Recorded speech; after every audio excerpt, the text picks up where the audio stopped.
Good evening and welcome into Tennessee Volunteers Live here on the Voice of College Football Network. Tucker Harlan, Jordan Binkley with you on this Tuesday evening.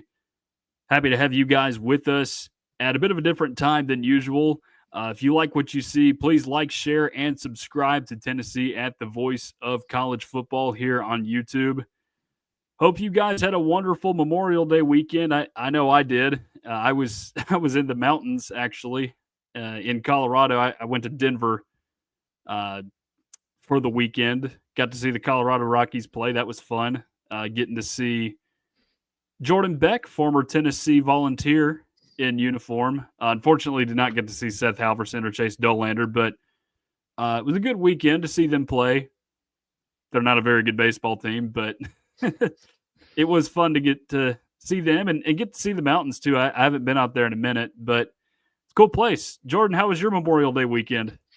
Pretty good, pretty good. Went to go see my family. My mom ordered some pizza. Got to see my siblings, so it was pretty nice getting to spend time with them and my little dog that I have there too. It's always nice getting to see him as well. So we had some good family time, but I'm excited to be back in here today. Yeah, I'll tell you what, 77 in a barbecue is a lot different than 46 in glaciers. Oh yeah. Oh Yeah, yeah. it's much different for sure, but needed to go on that vacation. Hadn't been on a vacation in a long time, but that's enough vacation and Memorial Day talk. We do have some college football to get to for you. And I've said this for, I don't know, probably 4 or 5 shows in a row now. And I'm going to mention it again, but we're really starting to get into the period of the year where recruiting is going to pop off. Really, from the end of May to the end of August, right up to the season, is your most critical point in the recruiting process for each year now. It used to not be that way. Used to be the signing days in December and February were holidays of sorts.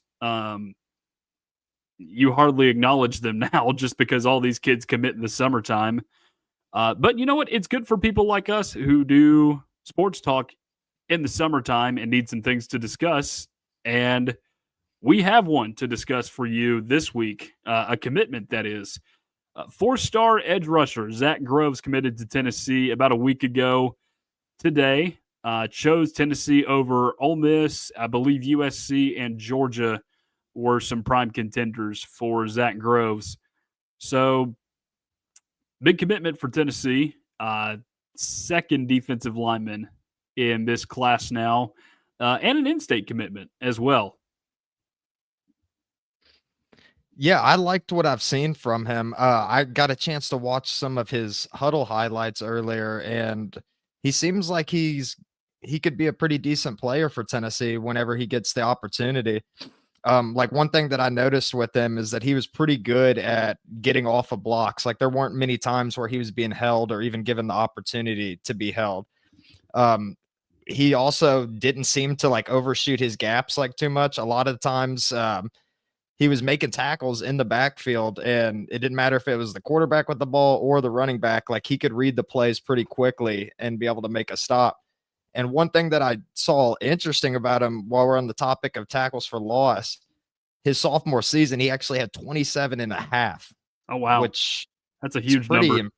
impressive. Yeah. I mean, you change that number to sacks, which I mean, it's essentially the same thing. I mean, that's unheard of numbers right there. And then he also had 8 forced fumbles that season too. And this is just like That's a a lot of 15, forced 16 fumbles. year old. Yeah, Yeah. a lot, a lot. And yeah, and then this past season as a junior, he had he had a forced fumble that he turned into a touchdown, and then also an interception touchdown, which on that play it was actually pretty impressive because he was going after the quarterback trying to make a sack, and then he kind of got stopped up right there, and the quarterback like tried throwing it, threw it right into his hands. It was only like a 15-yard pick six, but he looked pretty good out there, and he played a little bit of tight end too that I saw. Yeah. Well, that's obviously useful for the athleticism purposes. I did not see the tight end highlights, but like you, Jordan, I did watch some of his highlights, and I liked what I saw. I do have a couple questions, though, I would say, just because And first off, just general observations here. Um, he was shedding blocks, which is something you want to see from your defensive linemen. You want, especially the edge rushers, you want to see that twitch in there, and he's got that for sure. But how does he do against an SEC defensive lineman, let's say, who is at the very least his size or larger, when he gets up to the SEC? And then another thing too, and this is not a knock on him or his school, but East Robertson High School, for those of you who are not familiar with the high school football landscape here in Tennessee, it is a 2A school, which is the second smallest classification of public high schools in Tennessee high school football. For reference, Jordan and I went to 5 and 6A schools, or at least they hover between it. I think Centennial's 5 and Brentwood may still be 6, but those are some of the highest ones. And even with some of those higher populated schools, you can tell who the SEC prospects are. Like, for example, when Jordan was in high school, I think I was still in middle school at the time. Centennial had a kid named Tyrell Dodson, went on to play for Texas A&M. He's in the NFL now. You could tell that guy was committed to an SEC school. And when you look at some of these smaller schools, I would imagine that's even more jarring. You can tell that this kid is going to go on and do something special. So, yeah, I'm not saying that to knock on him, but he's just not played as strong of competition as some of these guys that play in some of the larger schools, which is not a problem. I'm sure he can grow into his own when he comes to Tennessee. It's just going to take some getting used to. Yeah, I will say from watching some of his film, the offensive linemen that he were going against did not seem very big, to be honest. Very much a man amongst boys out there for East Robertson. Yeah, for sure, for sure. And I see that they had him listed, or at least on 24/7, they had him listed at 6'4", 252.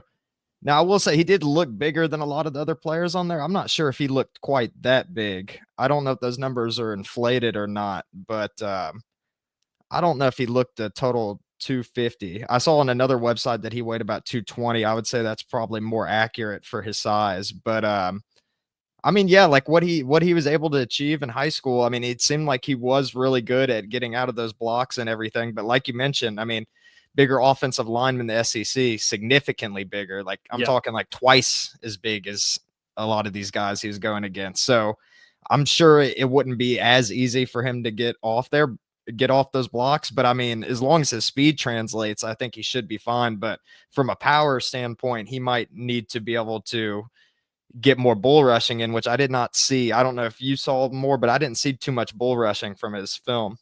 No, and that's one reason why James Pierce was picked in the first round, and I know he's got some flaws too, but there is at least a combination of speed and power there with James Pierce. He can just forklift these offensive linemen and throw them into the quarterbacks and create sacks like we saw in that Texas A&M game in 2023. But I did not see any of that stuff on the film, and not everybody can do that. That's a very unique specimen that you got in James Pierce, but you would like to see at least some of that ability from an SEC edge rusher, because you need that when you're going against some of these offensive linemen. You need that strength.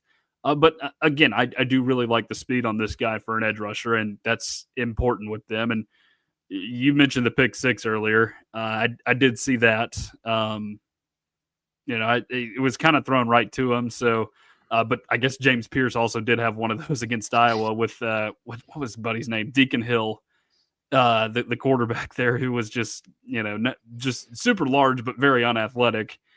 So you take those where you can get them, but you're right though about the numbers. The 27.5 tackles for loss is a ridiculous number. 8 forced fumbles is also crazy as well.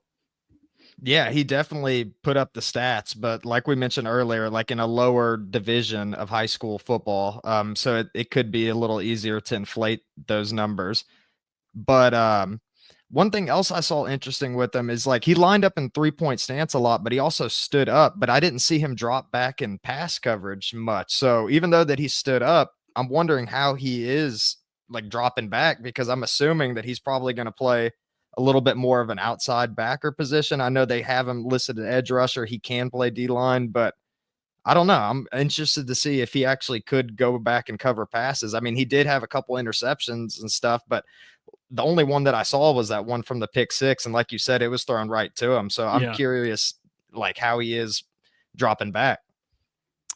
Yeah, I'm curious as well about just with how he can do there, and if they would move him into an outside linebacker position, because Tennessee has not had the fastest of outside linebackers here lately. I know Elijah Herring was a little bit of a liability in that regard, and kind of a loss that Tennessee could take just because he was not as athletic on that side. Which, if he can do that, if Zach Groves can do that, that would be huge for Tennessee. But now that we've mentioned it and gone into his just some of his skill set, let's maybe recap some of what Tennessee has already got in recruiting for 2026. So right now with Zach Groves, you have 8 commitments. One quarterback, Faison Brandon, which unless something crazy happens, I would imagine he will be the crown jewel of this recruiting class in 2026. I just don't see Tennessee getting another guy like that in this cycle. No running backs just yet. They are pushing hard for Savion Hyder. Did have another target commit to Notre Dame, although I think he was kind of a lock there, Janaz Walton. 2 receiver commitments. You've got Tyreek King, who is from Knoxville Catholic in Tennessee's backyard, and then Tyron Evans. And then on the offensive line, you have got 1 commitment right now in Gabriel Osenda, which I neglected to mention this last week. I definitely should have mentioned it, but he has been upgraded to a 5-star. So that is 2 5-stars in Tennessee's 2026 recruiting class. Of course, he goes to the Baylor School in Chattanooga. Should also mention tight end, you have got Carson Sneed, which I don't know how firm that commitment is right now because he's been shopping in other places, and I know his brother transferred to North Carolina with Bill Belichick, and he had like 3 or 4 visits lined up this summer, and I know one of those is to North Carolina. So not entirely sure how firm Tennessee is with that one. So we'll monitor it as the summer goes on. And then 2 more you've got right now. The other defensive lineman, C.J. Edwards, who is from up in New Jersey. He committed, I believe, back in late February, early March. And then last one, linebacker Braylon Outlaw. So no defensive backs just yet for Tennessee in this cycle. Yeah.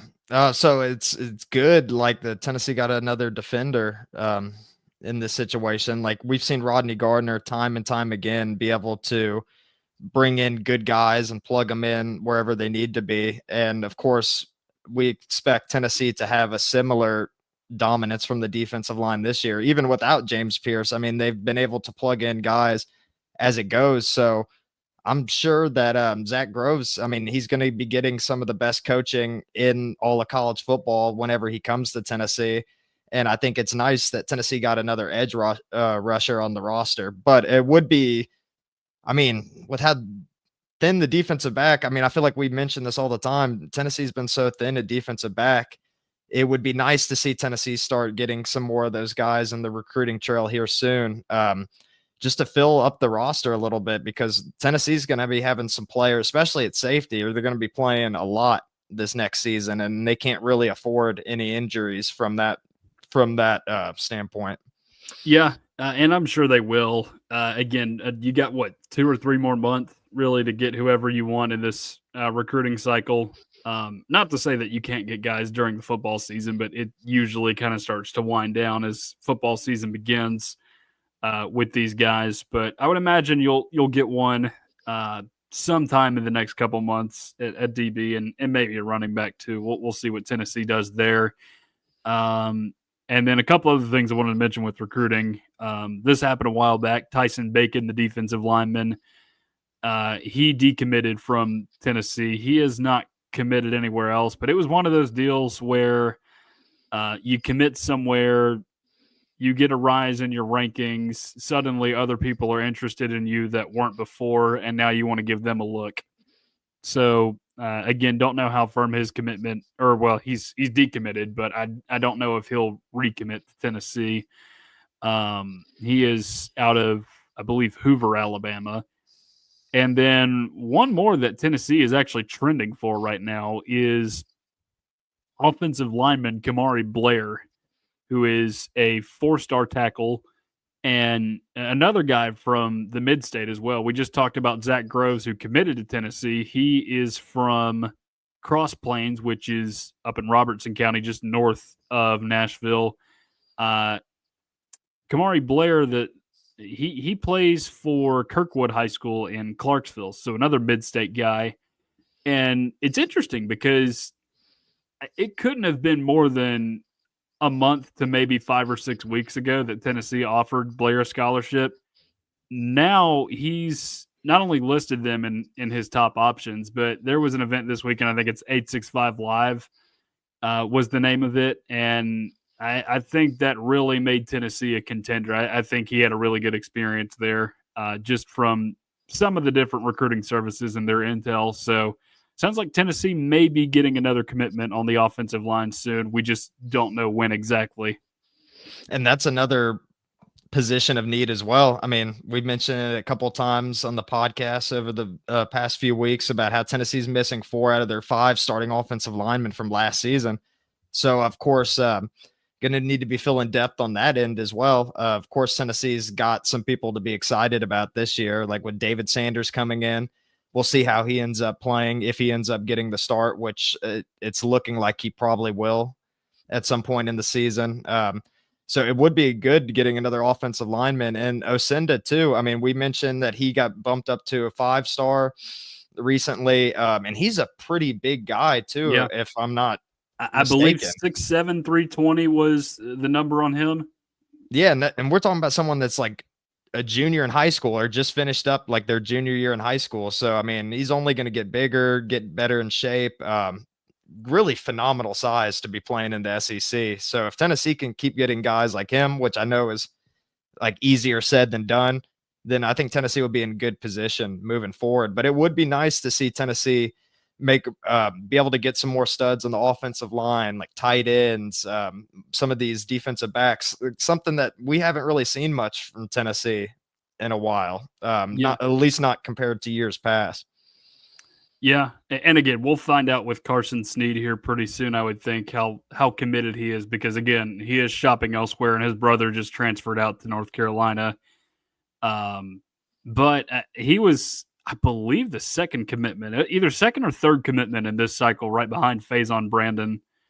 So he was a big one that Tennessee got at that point in the cycle. Another mid-state kid as well, Donaldson Christian Academy, which is just east of Nashville. But yes, offensive line, you need all the help you can get there. You want to try and stack some depth there if you can. And again, and you mentioned it with Osenda, it helps when these guys are in your home state too, and your football program is on the right track, just because there are several years where Tennessee just had some guys get poached from within its borders. And really the only one that was able to kind of shut that down was Butch Jones, it felt like, and some very, very talented players he got here, especially from the mid-state. It's just a shame that those teams only amounted to as much as they did, because they had all kinds of potential. But Jeremy Pruitt and Derek Dooley, you did not see that as much, which is something I feel like you really need to strive for as a football program, is trying to control the controllables, to borrow a Coach Speak saying. But like sometimes Tennessee can get players out of other states, but it's not that program's first pick. Like Georgia, for example, they will always have the first pick of who they want out of the state of Georgia. Tennessee will get what was left behind in a lot of cases, not all the time. Although I guess Georgia did take somebody out of Tennessee this year. That was a pretty big one, but Faison Brandon was already committed to Tennessee, so it didn't really matter with Jared Curtis committing to Georgia. But again, always helps to land these guys if they are in your state. It's a stronger connection. And I think it's a big part of the reason why guys like Boo Carter and Arian Carter have stuck around for, years after they have committed. I know that's kind of sad to say now just because of the transfer portal, but I feel like there's a greater tie to the state if you are from the state. Yeah, you would hope that you'd be able to keep some of the players that have been like living in Tennessee their whole lives. I'm sure it would be easier to convince a player to stay if they've like lived in like Murfreesboro or something their whole life and just Tennessee's all they ever knew. But like, of course, there's outliers like Jacoby Thomas. So like we saw how he left out and how he like has lived in the Tennessee area his whole life, but is now going to Miami now. So it doesn't always mean everything just because they're from the state of Tennessee. But it would be nice to see Tennessee start to get some of those bigger guys. Like I know Tennessee got George McIntyre, which I think was huge for them. If they can keep getting some of the top recruits like that out of the state of Tennessee, I think it would be good for the team, not only like for chemistry, because a lot of these guys know each other in the area, but then also like being able to retain these players, like we mentioned. So hopefully Tennessee can be able to get the top recruits like that, because I mean, of course they are good recruits from like Texas and like Florida and everything, but I mean, you got Florida State, you got Miami, you got the Florida Gators down there, and then in like Texas, you got all of those Texas teams. I mean, it's not easy getting recruits from those states that already have big programs there to begin with. So Tennessee going in their backyard and getting good guys could be beneficial in the future if they can lock it down and keep teams like Clemson out of here, which I know Clemson's tried poaching some of these Tennessee in-state guys. So if Tennessee can get that locked down, I mean, it's only going to help them moving forward. Yeah. Yeah, and Tennessee too. Like I know there are a lot of good football prospects in the state. There's not as many as some of the ones to the south of us. And some of Tennessee's greatest players have come from those states. But again, there is a stronger tie with a lot of those in-state guys. Like here recently, Jawan Jennings, Trey Smith, and we can go back a long time with this too. Guys like Al Wilson, Andy super Kelly. strong. Yeah, super strong connection with the in-state guys. It's just a stronger bond, it feels like, than you could ever get with some of these out-of-state guys. Yeah, and then they become beloved by the university too. And I've always wondered, I mean, I guess less so with NIL, players can get paid no matter what. But back in the day, I used to always wonder, why not stay for a senior year? Like if you're not so certain that you're going to make it in the NFL, like maybe you'll get like spend 2 years on a practice squad and be done. And then like you made a little bit of money then, but if you stay like for your senior year, sometimes you'll be a legend forever. I mean, even some of these players that didn't even pan out so much at Tennessee, like some of the ones that just stuck around and just like stayed on the team.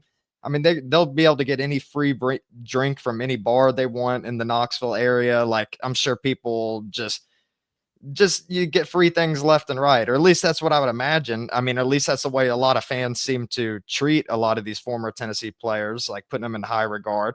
And especially if you're a workhorse at the university as well, like someone like Jawan Jennings, who is always going to be beloved by Vols fans just because of how he gave 110% effort every time he was on the field. So I think there's something to be said about players that stay like that. All right, Jordan, are you ready to get angry? Yes. Yeah. All right. So there was another piece of news we need to discuss from last week.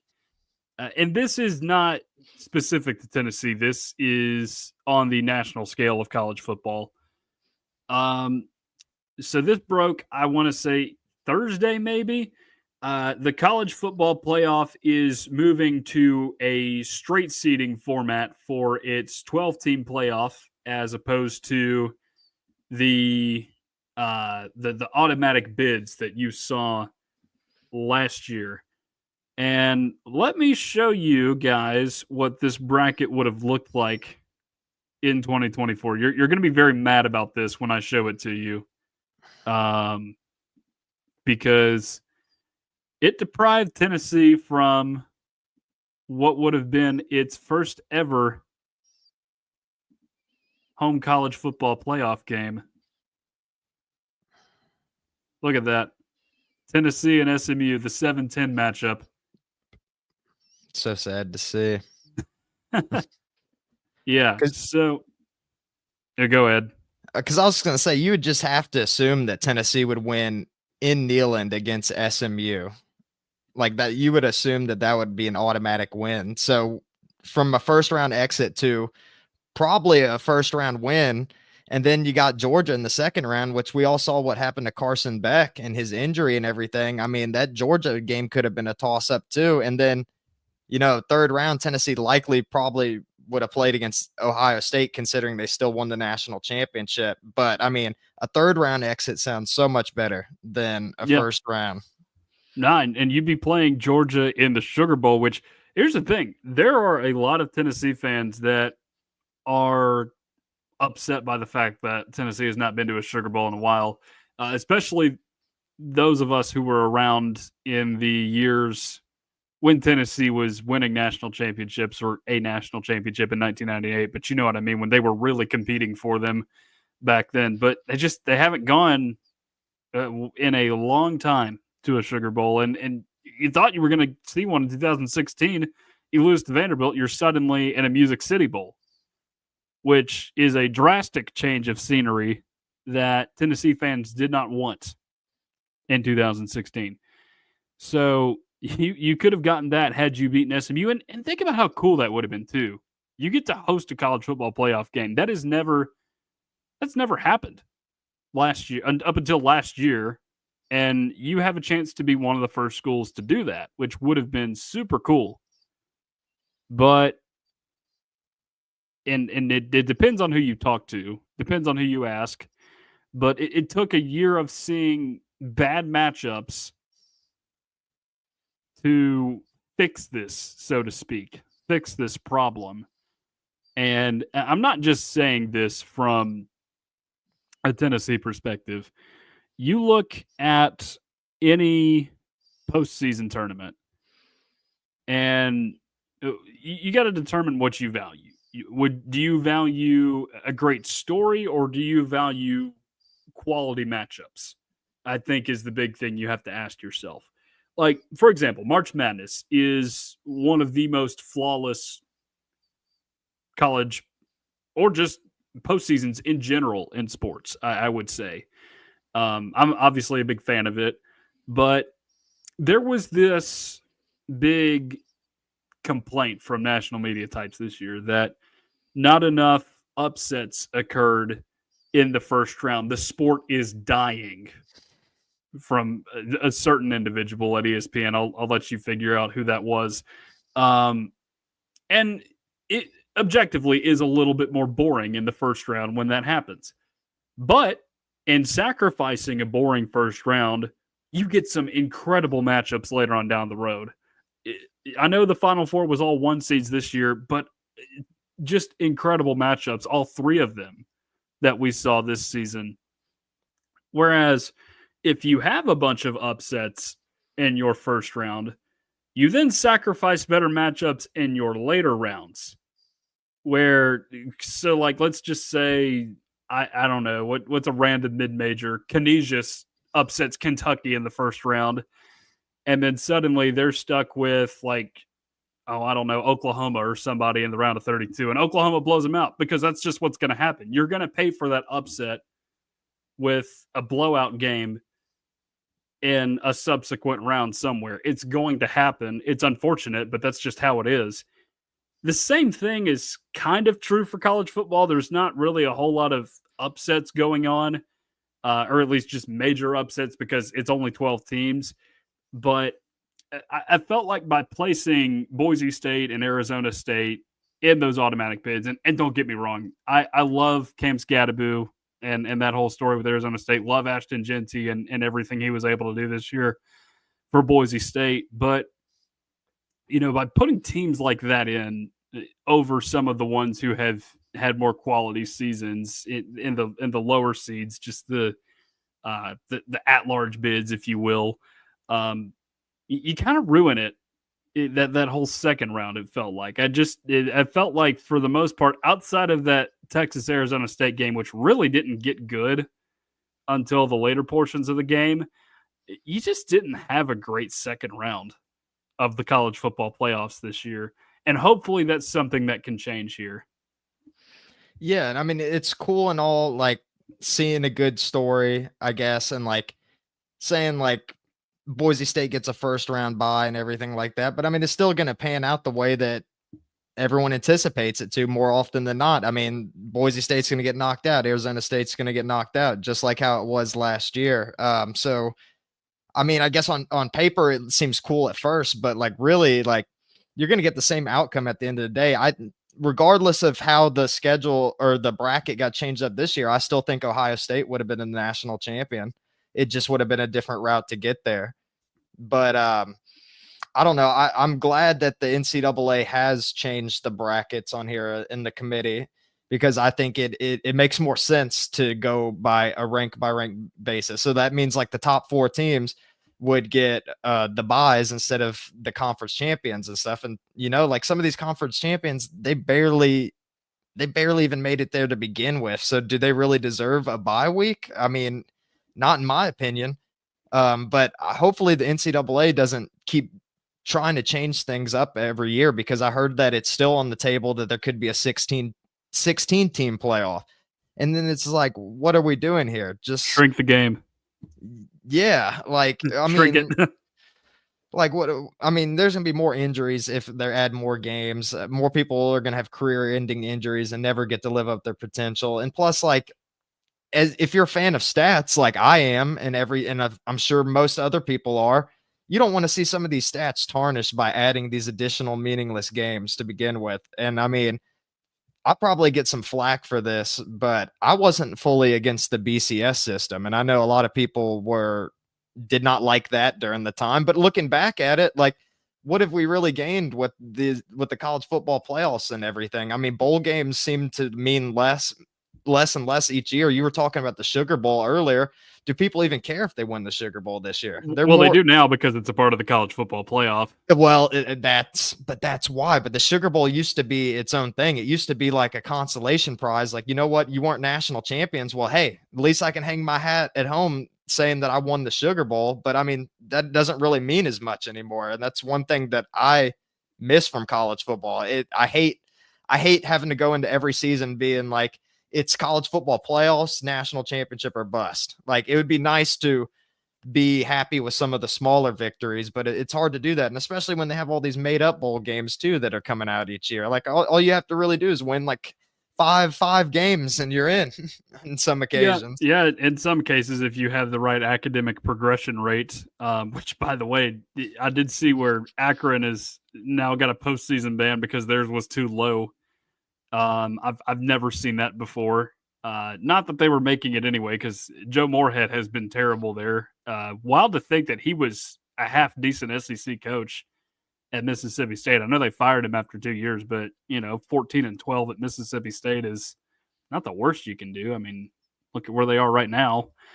But and in some cases too, the funny thing is the bowls that are being called meaningless by certain people, they have been some of the better games in the postseason compared to the college football playoff. Like, and again, you needed to get the New Year's Six into the college football playoff for good, because what happened with Georgia and Florida State at the end of 2023 is frankly unacceptable. You should not have a fifth and sixth best team in the country in a 65-3 blowout game or whatever that was.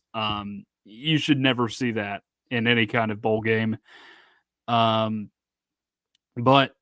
you look at the college football playoff over the years, and it's just, you just haven't had a whole lot of just super competitive games every single year. And I know that it's just not always going to turn out that way, but I feel like as it has been expanded, obviously going from BCS into the 14 playoff, and now, of course, we're in the 12, you just see for every great game, there's like 3 or 4 blowouts every couple of years. It's just not, it's not as enjoyable, I don't feel like, as the BCS national title was. And I'm actually going to side with you there, because a lot of those games were really, really good, if we're being honest.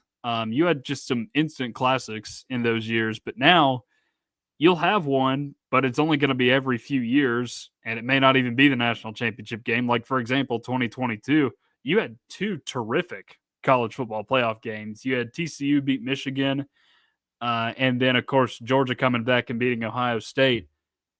Two incredible games. You get a 65-7 national championship between Georgia and TCU. So I'm not saying that, the straight seeding will completely eliminate the blowouts, but we can at least make an effort to keep some of the blowouts in the earlier rounds as opposed to, getting to the national championship game and it just being a foregone conclusion. Yeah, and it also makes you think, like, are these the two best teams playing in the country when it's that big of a blowout? Because I remember watching that Georgia TCU game, and man, like, was that like very hard to watch? I'm pretty sure during the game, Georgia players were eating food on the sideline, weren't they? They're eating food, Probably like eating their joking orange around. peels. Yeah. Yeah, I'm pretty sure they were like snacking. They got someone to go to the concession stand for them during halftime, and like you don't want that for a No. national championship. The Super Bowl is never like that. I No. mean, like except for maybe like that Broncos Super Bowl, like Yeah, with the I do remember that Seahawks. one. But outside of that, I mean, they've been pretty competitive for the most part, and you want to see that from your championship games. And I feel like you would have seen that more if you had the BCS. I remember the first national championship I ever watched on TV was the first one of Nick Saban's dynasty with Alabama, and it was Texas versus Alabama, and that was a crazy good Yeah. game. I mean, if Colt McCoy didn't get hurt, who knows how that game would have turned out? But I mean, you had like a fumble. I think it was a fumble recovery touchdown by Marcel Darius, and Mm-hmm. lots of big things going on during that game. And And I'm in the later years, you had several instant classics like that Auburn Oregon game in 2010. oh yeah, You're going out with a bang in 2013 and with Auburn and Florida State, Jameis and that crazy comeback. Like that was the last BCS national championship game, and honestly, it's one of the better ones here lately, just in terms of national championships. Like I'm just trying to think. The Bama Clemson game in 2016 was fun. And then 17, Bama and Georgia, that was really, really fun. Second and 26.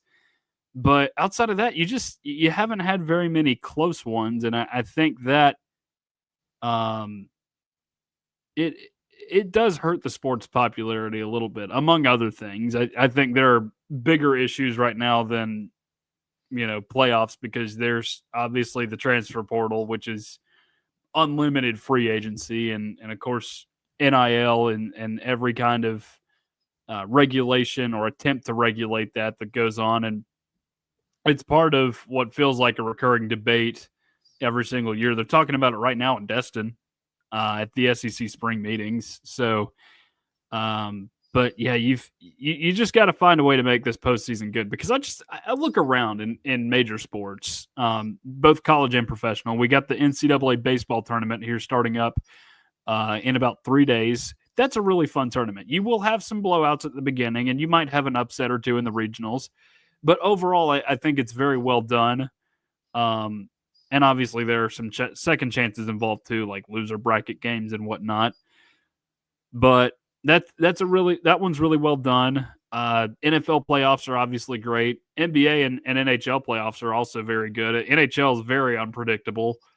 MLB is a little bit difficult just because football is starting up, and I don't want to say forgotten about necessarily, but it's just kind of taking a back seat at that point. But overall, you look at the college football playoff, and it just doesn't stack up as well as some of these other ones. It's a great regular season, but for something with as great of a regular season, you would hope the postseason would be somewhere near as good, and it's just not right now, and it really sucks. yeah. I mean, you could argue that college football has the worst playoffs out of all the other sports that you mentioned right now. I mean, I haven't kept up with the NBA as much as I'd like to in a while, but I mean, I'm at least hearing about all of the stuff that's going on. I'm seeing it on social media. People are excited about everything that the Pacers and the Knicks are doing right now and everything. I just don't really see that as much of college football. Of course, Tennessee fans were excited this year because it was Tennessee's first ever appearance of the playoffs, and I'm sure that that's the same for Boise State and Arizona State and SMU. I'm sure that they were all excited to get there. But I mean, after like the first week like went by, I mean, I know Tennessee got knocked out, but I mean, it Yeah. just wasn't really that interesting until you got to the national championship. And then you hope that that was going to end up being a good game. But honestly, I mean, I don't even remember that much from the national championship, to be honest. I remember Yeah. Ohio State winning, but I couldn't really tell you much of what happened in the game because it was so boring. Yeah. I mean, just whether or not you're a fan that's had your team knocked out of the playoff or a neutral observer, um, it wasn't that good. I didn't feel like, the entire first weekend was a snooze fest, honestly. Like I know Indiana scored like a late touchdown to make it interesting against Notre Dame. But that was about it from that game. Clemson never had a shot at Texas. Tennessee never had a shot at Ohio State. Penn State was just unbelievably bad against SMU. And then in the second round, you had basically one good game that almost wasn't a good game. I know Georgia Notre Dame was good, but in a different way. And really, that Penn State Notre Dame game in the semis was far and away the best game in that entire college football playoff, because the Texas Ohio State game was okay. You had that late scoop and score by Jack Sawyer to win that one and win it by 2 touchdowns. I mean, but you had that one, and then the national championship. It didn't really do a whole lot for me. So that's what 1.5 out of 11 games that I would call interesting, which that's not good for fans or neutral observers alike.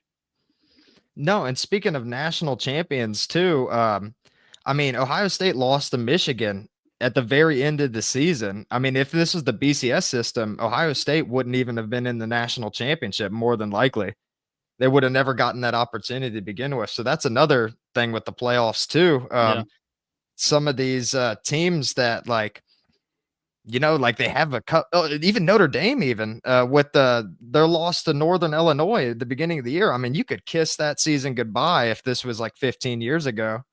Wouldn't even have been in the national championship. So, I mean, I kind of like that about college football back in the day, because it's like you had one slip up, like you better hope that other teams lose and hope that everything goes right.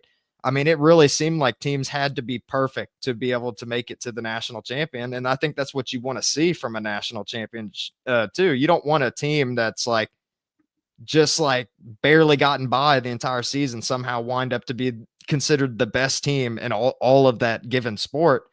I mean, I don't know. It's just not as interesting to me. Most of the time in the sport, like the best team wins. And I still think Ohio State probably was the best team from this past season, but Yeah. still, it would have been interesting to see, like, I don't know, maybe they would have played a better game against Michigan. Maybe Notre Dame wouldn't have overlooked Northern Illinois if they had the normal BCS implications on there.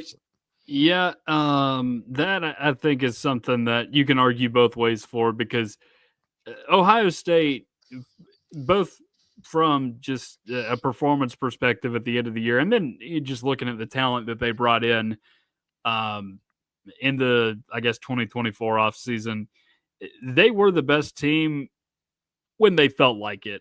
I do agree with you though. I think the weight of the regular season needs to be a little bit more than what it is right now. Because I kind of like the aspect of only playing of playing a team and just not seeing them again the rest of the year. I do kind of like that. And I know the NFL is not necessarily like that, but you know, Ohio State, of course, was motivated to go out and play Oregon because they had lost a close game up there in Eugene earlier in the year. So they stomped on them in the Rose Bowl because they're super motivated, and it's hard to beat a good team twice. So there are parts of it I like, and there are parts of it I don't. I can listen to an argument on either side, but I don't have too many complaints about the fact that you're letting some of these teams with one loss in. And then obviously 2 lost teams are a thing as well, but I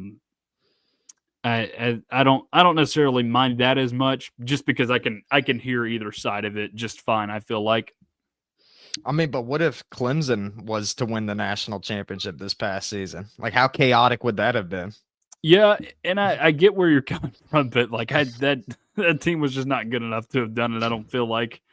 Because what were they, 10-4 overall? And the one playoff team they had seen during the regular season just destroyed them too. It was Georgia, because the ACC essentially got two teams in because one team had a good enough resume in the regular season to get in and was not going to be punished for losing a conference championship game, and then Clemson snuck in there, which is another reason why I'm glad some of these auto bids are going away, because like the ACC was just so bad this year that you had a Mountain West team sneak up into those top four spots with the automatic bids, and that is something you've got to prevent from happening. There's no way that was Boise State, were they the 3 or the 4? It was them and Arizona State were the 3 and the 4. There's just no way either of those two teams on any planet are the 3rd and 4th best teams in college football any year. I don't care what year you're talking about, just because they might have a really good team, but they're going to cave in at some point. You know they are. Yeah, and it's more so just like, hey, like it's great that y'all made it to the playoffs and everything. We'll give you this first round bye so it looks really good, but we all know that you're going home that next week. Like, didn't we use Cincinnati as the sacrificial lamb back in 2021 for this stuff? I felt like we should have learned from our mistakes at this point. Yeah, for sure. And then now they're still talking about adding more teams to it. It's like, does the NCAA want it to get to a point to where players are sitting out so they can be fresh for the playoffs? Like, certainly, I mean, no one would want to see that at that point. I was disappointed this past season. I'm not even a huge NFL guy, but man, did I want to see Saquon Barkley beat that rushing record. And when I found out that he was sitting out during that game, I was very disappointed. I wanted to witness history. And I get it with the Super Bowl being on the line. And the thing is, I would maybe get it if the national championship came onto the line, but I don't want that to be an option to begin with in the first place. Like, you want to see your teams competing 100% of the time and giving all their effort and trying to be the best that they can, and not have slip ups. I mean, I don't know. It'd just be a more interesting product to me, if teams are more stressed out about not being able to make it to the playoffs. Yeah, because, and I don't know, part of it is with the revenue sharing and some of the other stuff that is enabled just through the transfer portal and NIL, that you're going to see some funky losses every now and again. And that's part of the reason why, when just looking back at Tennessee's loss to Arkansas, as bad as it looked at the time,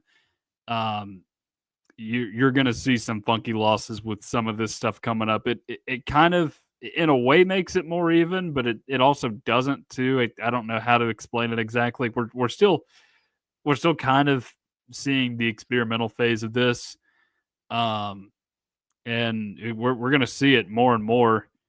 And we're seeing some things come out of the SEC spring meetings about this stuff too, just with what you are looking for in a college football playoff team's resume, and what some of the biggest problems are that we see in college football right now. I did see where Kalen DeBoer mentioned something about scheduling and how their schedule was just so impossible at Alabama this year, and that they should have deserved to be in the college football playoff. No team that has ever lost to Vanderbilt in the season has been in the college football playoff. I don't care who you are. You should not lose to Vanderbilt and be a college football playoff team. Like that should automatically take you out, because Vanderbilt thrives off of other people struggling. That's what Vanderbilt does. And they lost that game. They lost to a 6-7 Oklahoma team by 21 on the road that had no offense. So, but we're seeing all kinds of interesting quotes coming out of that, and we're seeing the 8 and 9 conference game debate going on as well. That's been a debate for like 3 or 4 years now. It seems like. What are your thoughts on the 8 or 9 game conference schedule, Jordan? I don't. I get different opinions from different people on it. Well, it's currently 8 right now, yes. Correct? I would honestly keep it at 8. I mean, but maybe I'm a little bit of a little biased because, I'm a fan of the SEC and everything. Of course, like, wouldn't want to make it more difficult for these SEC teams to get into the playoffs. But I mean, I don't know. I don't know. Like, I kind of like, I mean, I will say it would be nice to see better out of conference games. It would be nice not to always see like Chattanooga pop up or like New Mexico State, for example, for next year. It'd be nice to see some bigger matchups in that sense, but adding another conference game, I don't know if I'm there for that. Instead of doing that, I would say like have one big opponent outside of the conference and you can have like 3 cupcake teams. Yeah. I because I am an admirer of tradition. I enjoy it. I would honestly rather see the 9 than the 8 because what they would be planning on doing is keeping one permanent opponent and rotating 7 if you were to do an 8. Whereas with a 9-game conference schedule, you would have 3 permanent opponents and 6 rotating. And I just think there are too many things that you would be sacrificing, too many storied rivalries. I know tradition doesn't mean a ton to some people, especially the ones that are the higher ups in college athletics right now. But I just think about it like Tennessee, in all likelihood, would be grouped with Vanderbilt. And look, not that there is anything wrong with getting wins over Vanderbilt more often than not if you're Tennessee, but it's just not a game Tennessee gets up for a ton. I don't feel like it's just kind of like, yeah, it's there. If we're good enough, we'll win that game. If we suck, oh no, now we look terrible. But if you were to keep 3 of them, let's say, I don't know, maybe you get Kentucky and Alabama on there, maybe you sacrifice Florida. But I just think about it. There's too many things that you could be losing. Like the third Saturday of October would be gone if you were to do a 1-7 because Alabama would be grouped with Auburn. Auburn, in turn, would lose the Deep South's oldest rivalry with Georgia in all likelihood if you were to group in states. You would never see Alabama play LSU regularly again. At least it would be every couple of seasons. If you were to do that. So I just think there are too many great historical matchups. Another one, you would see Texas and Texas A&M grouped together as opposed to Texas and Oklahoma, and you would probably kill off the Red River Shootout in favor of Oklahoma and Missouri, who have played a lot traditionally, but I would not call them huge rivals. Yeah, see, I didn't know about that with us, like only playing one conference, like have one set conference team per year. I didn't know about that. So I changed my mind. Yeah, 100%. It's a math thing because like if you were to do like 2 and 6, I don't think works with rotating because that's 3 teams and then you'd have what 6.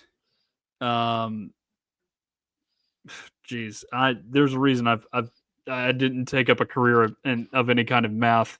You wouldn't have enough, I don't think, to rotate 6 if you kept 2 permanent opponents. And the same thing goes for like if you were to do 1 and 8, that just wouldn't be possible because there's not enough either.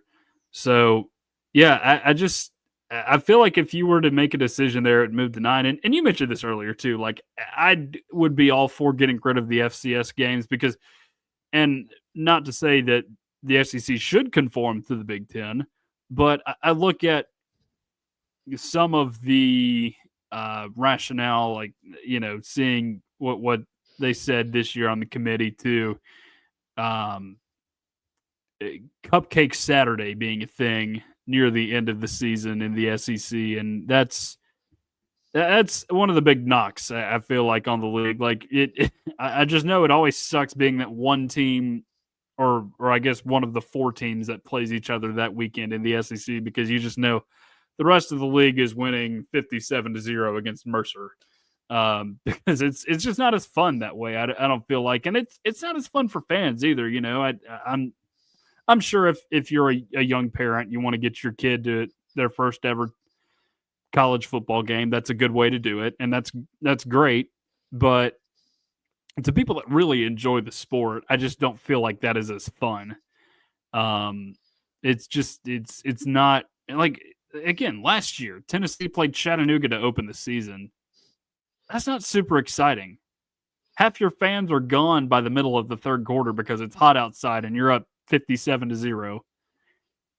It's just it's not as fun, and I think by substituting that out for either another conference game or just getting rid of those bye games altogether, you are doing a big favor both to yourself with your strength of schedule and then also to your fans. I think it just makes things more interesting. Yeah, I would. My only concern would be just other conferences not doing the same, because it would suck for SEC teams to be like punished for playing a harder schedule and not being able to make it in there if that ended See, up being the case. I don't think that is the case because the Big Ten already does it. The Big 12 already does it. I'm trying to think. The ACC either did it or was an uh, 8-game non-conference schedule or moved to a 9 here recently. Let me take a peek at it real quick and I can tell you, but it's just I just don't get a whole lot of joy out of seeing these beatdowns. Yeah, so they're still at 4 because I'm just looking here at Stanford's schedule. They have Hawaii, BYU, San Jose State, and Notre Dame out of conference. That's 4, but it's maybe they need it in the ACC just because that league is struggling right now because the 2 members that are their biggest revenue sources in football, not in all sports, are suing to get out of there. So you need all the help you can get. Well, if they did change to the 9, or if they kept the 8 conference opponents and everything, and they only had one team that would stay there on the schedule each year, Tennessee most certainly would get screwed. Because I got humbled a while ago. I made the mistake of going to a Florida forum page. I just wanted to see what Florida fans had to say. And I was like, so who is like Florida's biggest rival out there? None of them were mentioning Tennessee. Tennessee was like 3rd or 4th on the list. That's It's just, accurate, yeah. yeah, and it hurt a little bit seeing that, not gonna lie. But like in situations like that, I mean, the only team that Tennessee's biggest rivals with would be Vanderbilt. I mean, Kentucky, you would argue that Louisville would be a bigger Yeah. opponent for them. Alabama, you got Auburn. Florida, you got Georgia. I mean, so what would happen was you'd have your in-state battles locked up in all likelihood. You would see Arkansas play LSU, which I'm all for because I think that's a terrific game. Same thing with Georgia and Florida. And then you'd get a couple oddballs like South Carolina playing Kentucky every year, which that just doesn't do a whole lot for me because those teams, they've had good games in the past, but they don't hate each other that much. Like they're, first of all, not that close together geographically. And then second, just not historically great programs either, which I don't know, maybe that puts them on even footing, but like there's not really a whole lot of animosity there, I don't think. no, and you want to see those traditions stay intact, or at least that's the way that I feel. Like if I had to choose 3 teams that Tennessee would play against every year, I would choose Alabama, Florida, and probably Vanderbilt, to be honest, just because the history is there and stuff. You Yeah. could argue Georgia just for the sake of it, like becoming like a newer type rival, but I would probably go Vanderbilt, Alabama, and Florida for my 3 permanent rivals.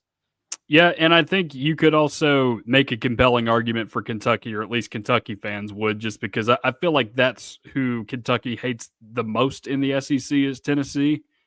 And you know that if you were to get Vandy, Kentucky, and Bama as your permanent 3, then you know a lot of those years you're going 2-1 against that. So you know I'm willing to hear both sides of it, but also I think the more competitive matchups you can find, the better. Because Vandy and Kentucky are both games that Tennessee fans just look at and say, I'm not super excited for that game, but we cannot lose it. That is the bottom line with 2 matchups every year.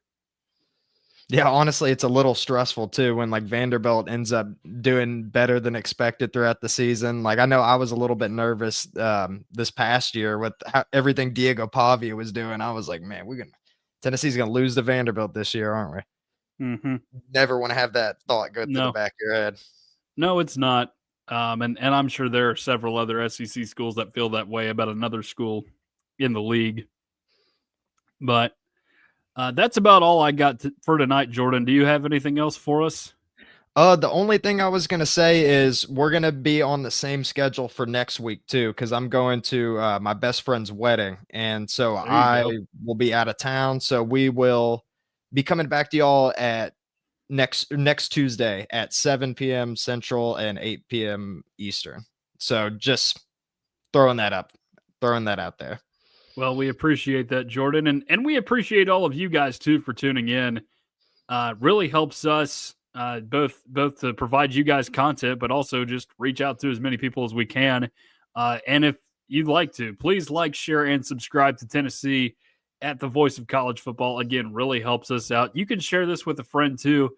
And like I said last week, if you got a buddy that I don't know loves Kentucky football or basketball or Alabama football, and that they're wanting to hate watch what the Tennessee guys are saying, you can hook them up with us too. Get them to subscribe to us because then they can hate watch. It's a good experience either way. If you're a Tennessee guy, you can look at the Alabama voice of college football, see what they're saying about their team and how confident they are in what Alabama can do over the course of this season. So it can only help. That's all I'm saying. Yeah, so thank y'all very much for tuning in, everything. We appreciate it. Also, remember turn on those notifications too, so you guys never miss a show. And of course, feel free to reach out or whatever too. I would like more interactions and stuff on Twitter. Anybody wants to come by, say hello or anything. I'm always open. You can see my Twitter there at the bottom of the screen. Yeah, y'all got to follow Jordan. He needs more followers. We all need more followers, though, selfishly. All right, well, that is going to do it for us tonight. For Jordan Binkley, I am Tucker Harlan. We will talk to you guys again next week.